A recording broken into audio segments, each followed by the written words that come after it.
Ma'am, जो BJP की सांसद है कंगना रनौत, उन्होंने राहुल गांधी को लेकर जो नेता विपक्ष है लोकसभा में टिप्पणी करी, बयान दिया कि उनको देख के बड़ी असहज हो जाती हैं और एक टपोरी की तरह फीलिंग आती है, जैसे कोई टपोरी हो। इस तरीके का व्यवहार जो है राहुल गांधी का संसद के अंदर दिखाई देता है। देखिए, हिमाचल के मंडी से वो सांसद हैं और सांसद होने के नाते वो वहाँ पर नेता विपक्ष लोकसभा राहुल गांधी जी को टपोरी कह रही हैं।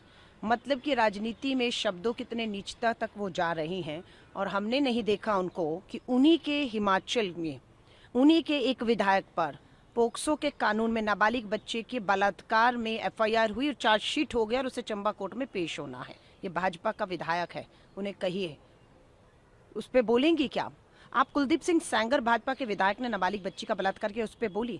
आप ब्रजभूषण शरण के ऊपर यौन उत्पीड़न के आरोप लगे, आप बोली। आप पैरोल पर इतने बलात्कारी बाहर आ रहे हैं, बोली? नहीं बोलेंगे, आप बिल्कुल नहीं बोलेंगी, क्योंकि आप उनके साथ खड़ी हुई हैं। और राहुल गांधी जी की अगर बात करेंगे तो भारत जोड़ो यात्रा, भारत जोड़ो न्याय यात्राएं आपने देखी कि राहुल गांधी जी से महिलाएं कितने अपनेपन से मिल रही थी, भावुक हो रही थी, गले मिल रही थी और किसी को असहज महसूस नहीं हुआ। सिर्फ आप ही को क्यों महसूस होता है? सच्चाई यह है कि एक समय पर आपको नशे की बुरी लत थी, आप नशे में रही और उस नशे का असर सालों बाद भी आज लग रहा है कि जा नहीं रहा। उस नशे की जो असर है आज भी आप पर दिखता है कि आप मुद्दों पर नहीं बोलती। आप नेता विपक्ष के लिए इस तरह के शब्दों का जो इस्तेमाल कर रही हैं। मुझे उनके स्वास्थ्य की चिंता होती है, कंगना रनौत के स्वास्थ्य की, और मैं प्रधानमंत्री नरेंद्र मोदी जी से निवेदन करूंगी कि एक राष्ट्रीय स्तर पर राष्ट्रीय नशा मुक्ति आयोग का गठन करें तुरंत और उसका अध्यक्ष अपनी सांसद कंगना रनौत को बना दें, क्योंकि ये लगता है कि नशा छूटा है पर नशे का असर नहीं छूटता है, वो अभी भी है, इसलिए उस तरह की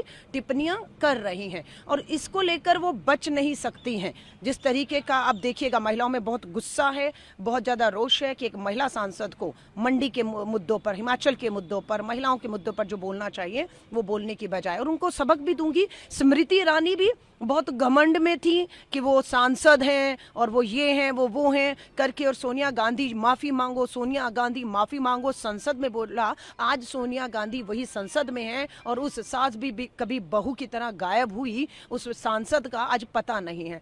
तो स्मृति ईरानी के बाद दूसरा जो उनका खाली जगह भरने की कोशिश कंगना रनौत कर रही है, उनका भी हाल वही होगा जो आज स्मृति ईरानी पूरे राजनीति के उससे जो है वो कहाँ गायब हो गई पता नहीं, उसी तरह इनका भी पता नहीं लगेगा। और जिन पे उंगलियां उठा रही हैं वो जहाँ थे वहाँ हैं और वहीं से इस देश की लड़ाई को वो लड़ रहे हैं और आगे लेकर जाएंगे।